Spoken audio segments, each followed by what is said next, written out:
everyone! Welcome back to Super English Talks. I'm Sarah, your host, and today we're diving into something that's really close to my heart: mindful conversations.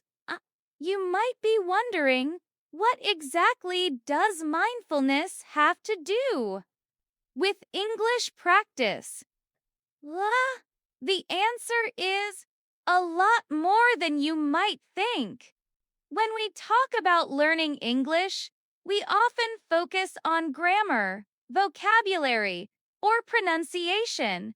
But real-life conversations, those can be tricky, especially when you're nervous, or when things get emotional, or when you just don't know what to say next. This is where mindfulness comes in. It helps us slow down, pay attention, and connect with others more deeply.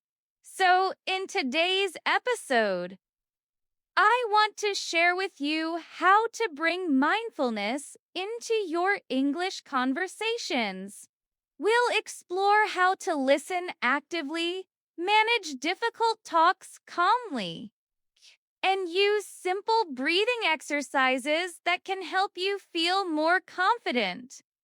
And best of all, you can practice all of this while improving your English skills. Sounds good! Great! Let's jump right in. First, let's talk about what mindfulness really means in a conversation. You might have heard the word mindfulness used in meditation or stress relief. It's about being present, fully aware of what's happening right now. When you bring that presence into talking with someone, it's like magic. Instead of just hearing words, you start truly listening. You notice the emotions behind the words, the pauses, the little facial expressions. This kind of listening makes the other person feel seen and heard. And when that happens, connection happens too. But how do you become that kind of listener? It's not always easy, especially when your mind is busy thinking about what to say next, or when you're worried about making mistakes. I get it. I've been there many times. The trick is to practice active listening. That means focusing on the speaker without interrupting or planning your response while they're still talking. Try to listen not only to the words, but also to the feelings behind them. You can show you're listening by nodding gently, smiling, or saying little things like "I see" or "That sounds interesting." Another key to mindful conversations is being aware of your own feelings. When you listen closely, you might feel surprised, happy, confused, or even upset. That's okay. Mindfulness means noticing these feelings without judging them. Amen. Maybe you feel nervous because the conversation is about a difficult topic. Okay. Recognizing this helps you stay calm instead of reacting too quickly. Now, I want to share a simple breathing exercise you can use anytime you feel overwhelmed during a conversation. It's called grounded curiosity breathing. Here's how it works. When you start feeling tense or anxious, take a slow, deep breath in. Imagine you're breathing in curiosity. Like you're opening your mind to understand the other person better. Then breathe out slowly, feeling yourself. Grounding, as if you're rooting your feet firmly into the earth. This breath helps you stay calm and open, ready to listen and respond thoughtfully. You can do this exercise silently while you're talking. And it's especially helpful when the conversation feels difficult or emotional. It's like hitting a reset button for your mind and body. Now, what about when conversations get tough? Maybe someone disagrees with you, or there's a misunderstanding, or emotions run high. Mindfulness really shines here because it helps you pause before reacting. Instead of getting defensive or upset, you can take a moment, even just a breath, and choose your response carefully. One technique, I love to recommend is generous interpretation. Ka. This means trying to see the best in what the other person says, even if it sounds hurtful or confusing at first. Maybe they're having a bad day, or they're worried about something else you don't know. When you choose to interpret their words kindly, it creates space for understanding instead of conflict. Of course, generous interpretation doesn't mean ignoring your own feelings or letting people hurt you. It means holding space for empathy while also respecting your boundaries. Speaking of boundaries, that's another important part of mindful conversations, knowing when to speak and when to pause or even say, "Can we take a break?" It's okay to set limits so conversations stay respectful and safe for everyone. Another powerful mindfulness tool is curiosity. This might surprise you because we often think about conversations as just talking. But what if you thought of every conversation as a chance to learn something new? Asking open-ended questions like, "Tell me more about that," or "How did that make you feel?" invites the other person to share deeply. It also helps you practice your English because you get to hear longer, richer answers and think about your own responses. One thing I want to remind you is that mindfulness is not about perfection. Your mind will wander. You might get distracted. You might make mistakes. And that's okay. The goal is gentle awareness when you notice your mind drifting. Just bring it back kindly to the conversation. Let me give you an example from my own experience. Sometimes when I'm talking with someone in English, I catch myself thinking about what to say next instead of really listening.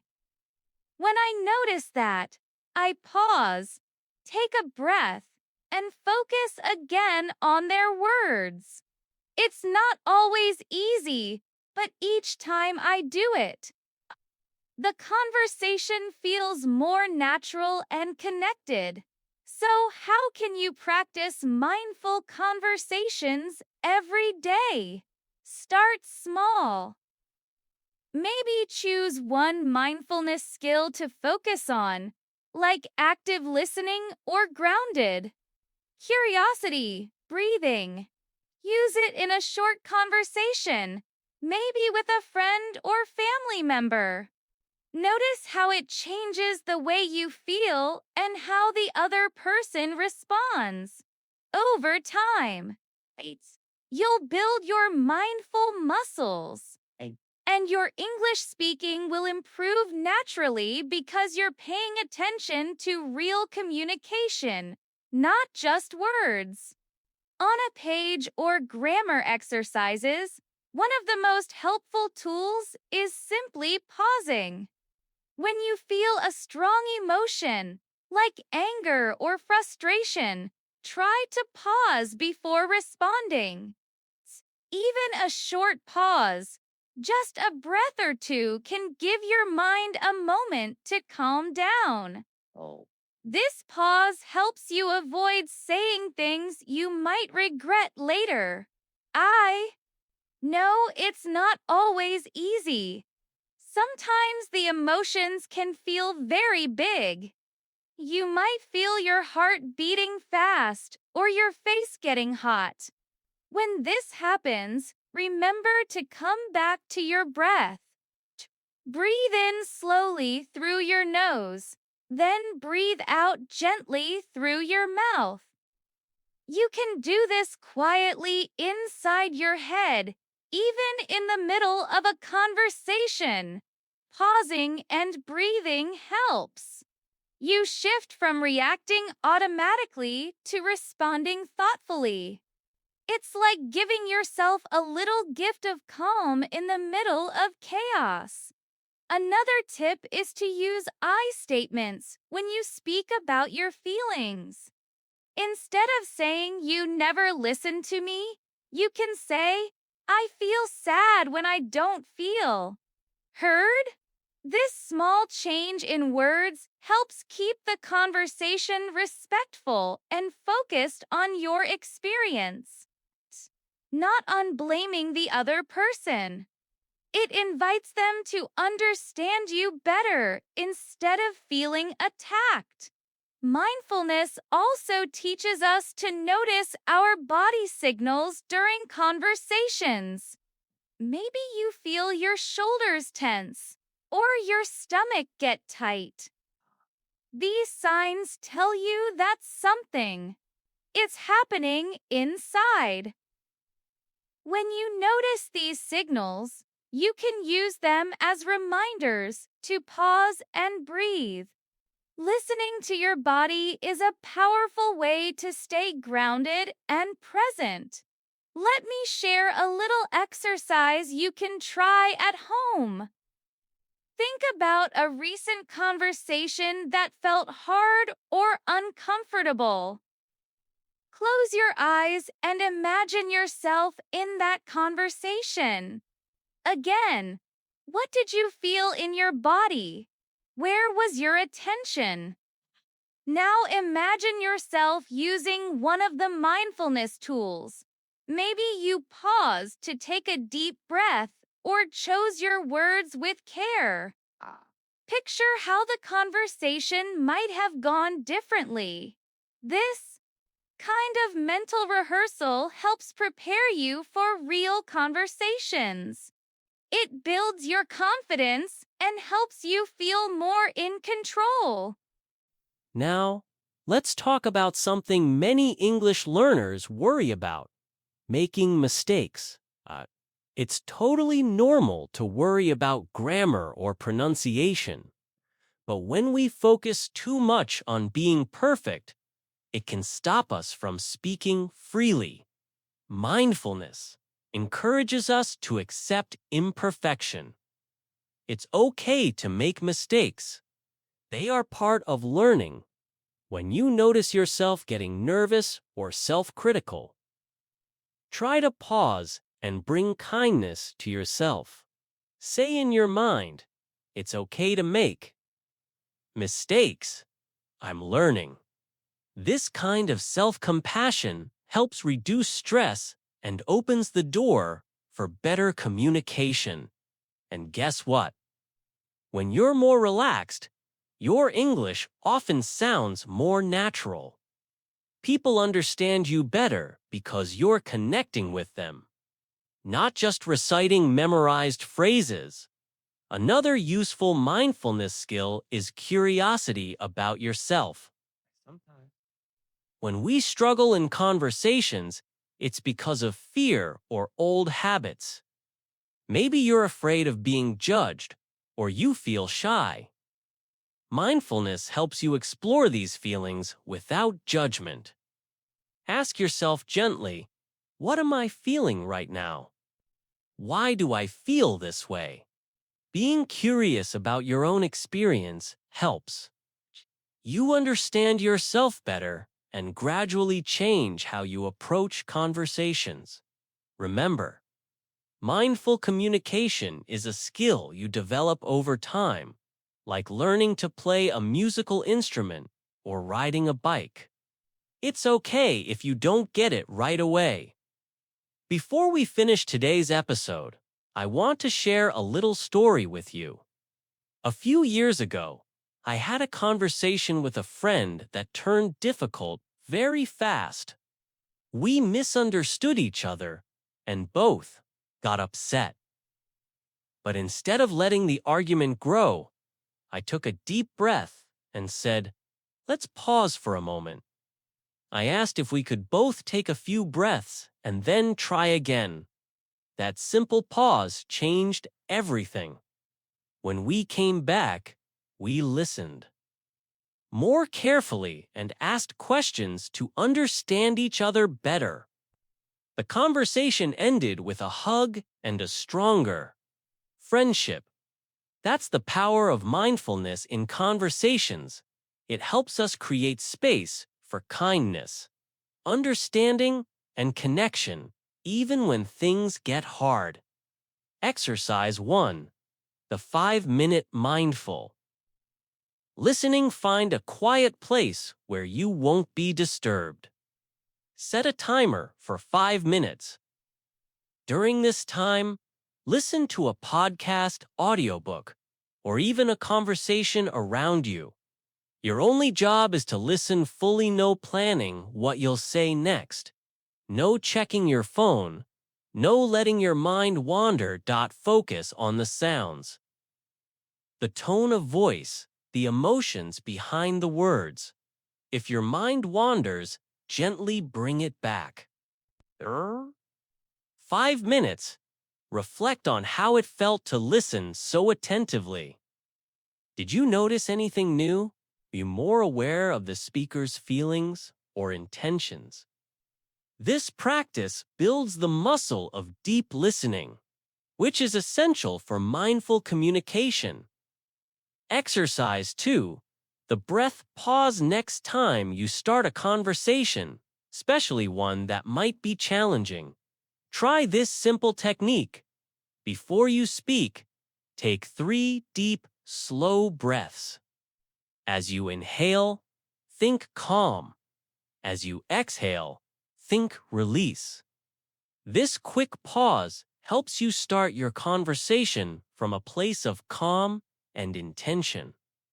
It also helps slow down your speech, which is great for practicing clear English pronunciation and giving your listener time to absorb your words. Exercise 3. Journaling your conversations after an important conversation. Take a few minutes to journal about it. Ask yourself questions like, how present was I during the conversation? Did I listen deeply or just wait to talk? What emotions did I notice in myself? How did I handle any difficult moments? Writing about your experiences helps deepen your self-awareness and highlights areas for growth. Plus, it's a great way to practice your English writing skills. Asterisk now. I want to remind you that mindful communication isn't just about improving your English, though it definitely helps with that. It's also about building better relationships, feeling more connected to others, and even understanding yourself more clearly. When you practice being present, listening deeply, and responding with kindness, you create a positive ripple effect, not just in your English practice, but in your everyday life. One more thing I want to touch on is nonverbal communication, those little things like eye contact, facial expressions, and body language. These play a huge role in how we connect. For example, when you maintain gentle eye contact, It shows you're engaged and interested. Nodding occasionally lets the speaker know you're following along. Okay, smiling can soften tense moments and invite warmth.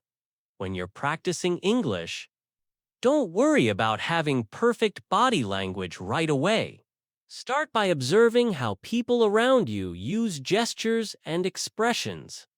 You can even watch English movies or shows and pay attention to how characters express themselves. Beyond words, this will help you sound and feel more natural in your conversations. Okay? Let's do a quick review before we finish. Be fully present. In your conversations, by focusing your whole self-mind, body, and spirit, set a clear intention before speaking to guide your words and actions. Use your breath as an anchor to stay calm and centered. Especially during difficult moments, practice generous interpretation by seeing the best in others and staying curious about their perspectives. Cultivate curiosity with open-ended questions that invite deeper sharing.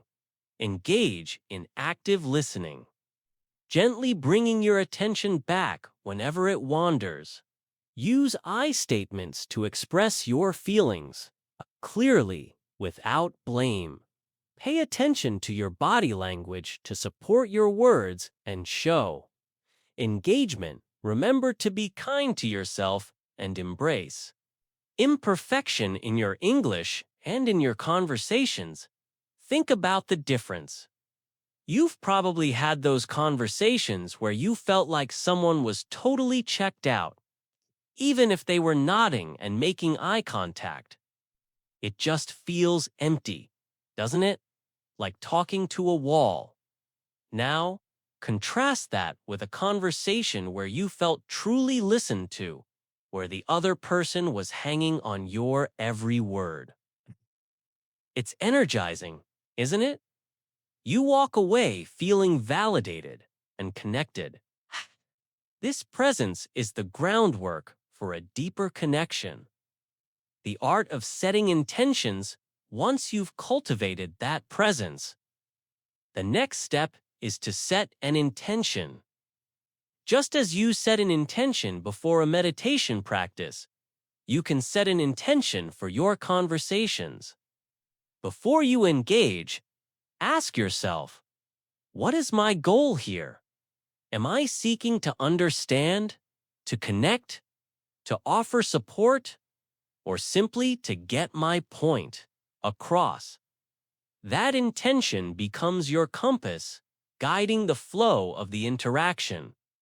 This is about approaching a conversation with a clear purpose rather than just reacting to whatever comes up. It's like having a roadmap to keep us on track. Now, you might be worried this will make the conversation feel too structured or forced, and that's a valid concern. But it's not about having a rigid script. It's more about having a guiding principle, a North Star that helps you stay aligned with your values and goals for the interaction. So, instead of approaching a conversation like a robot, we're setting an intention that helps us navigate with more clarity and purpose. Staying grounded in difficult conversations. But what about those times when conversations get heated? It's easy to talk about being present and intentional when everything's calm, but what about when emotions run high? It's in those challenging moments that mindfulness becomes most critical. Our heart rate goes up, our thoughts race, and we react impulsively, often saying things we later regret. How do we break free from that reactive cycle?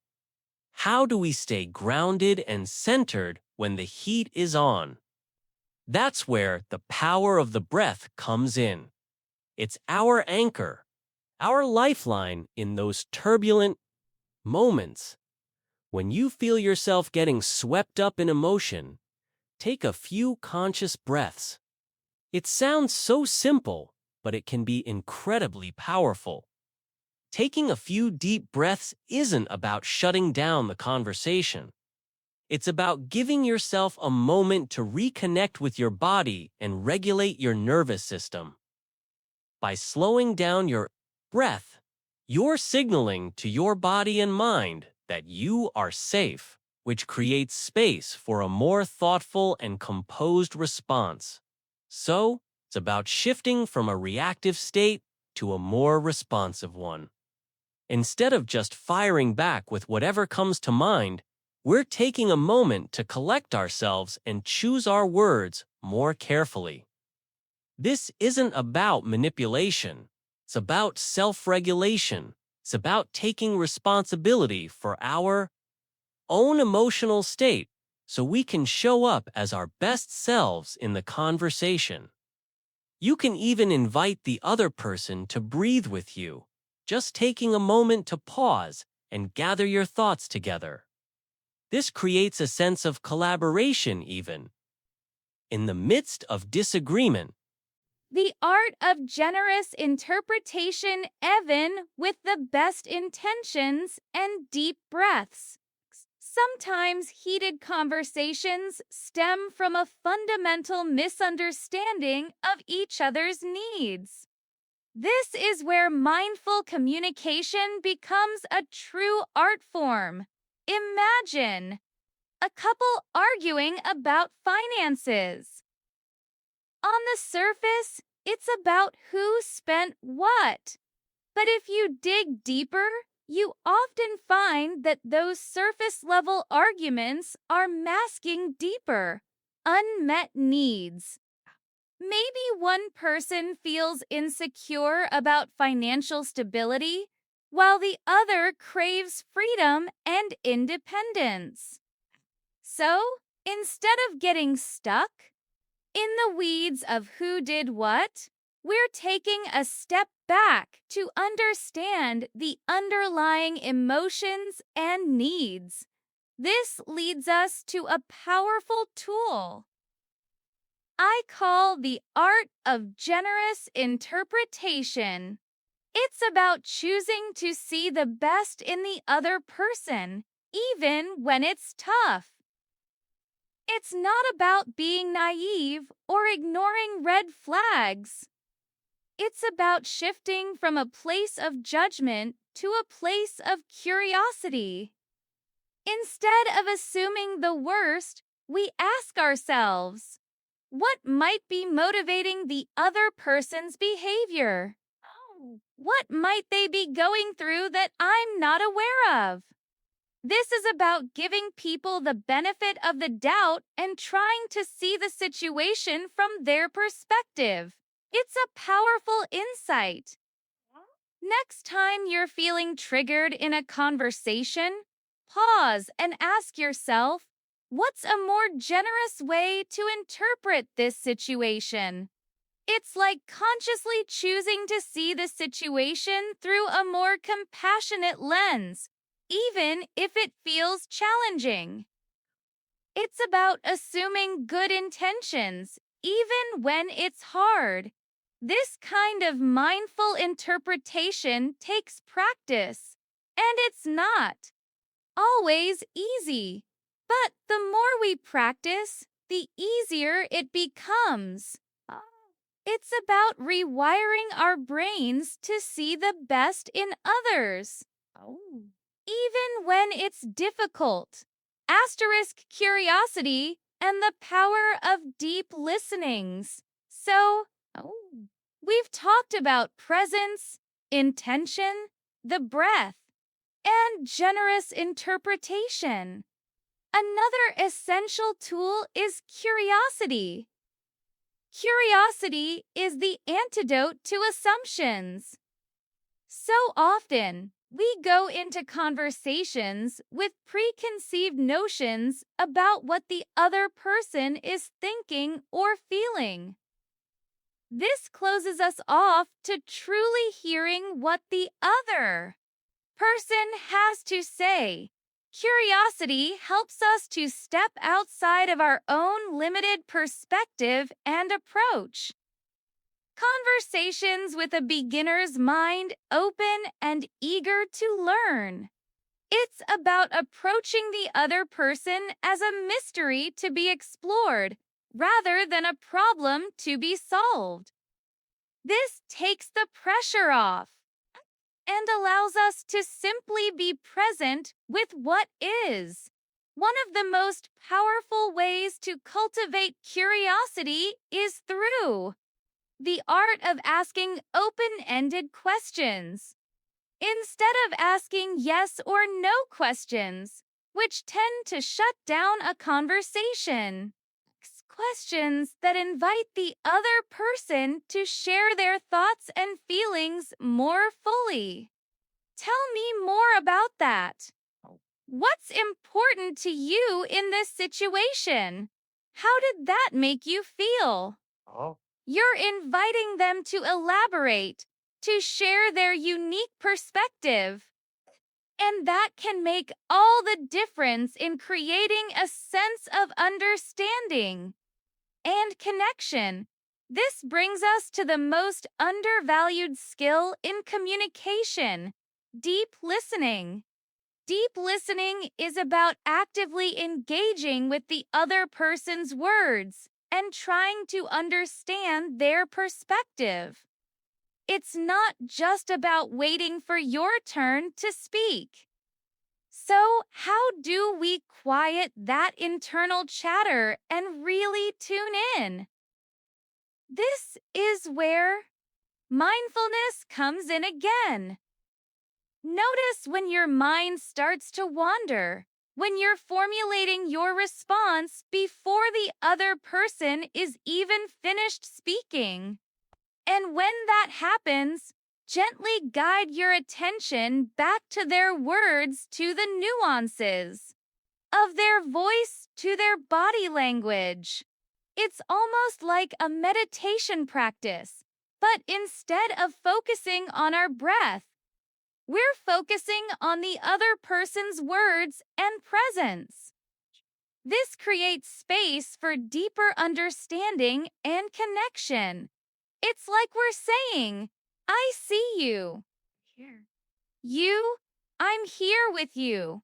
Stress practical exercises to boost your communication skills. It's easy to feel overwhelmed by all of this. But remember, mindfulness is not about striving for perfection. It's a practice, not a performance. It's okay to get distracted or make mistakes. Here are some practical exercises you can start with. 1. Practice grounded posture. We often forget that our bodies can be incredible anchors in times of stress. When you're feeling stressed or anxious in a conversation, notice your posture. Do you hunch over, clench your jaw, or hold your breath? By consciously shifting your posture, sitting up straight, lengthening your spine, relaxing your shoulders, and feeling your feet grounded on the floor, you can actually calm your nervous system and create a more positive and receptive mindset for conversation.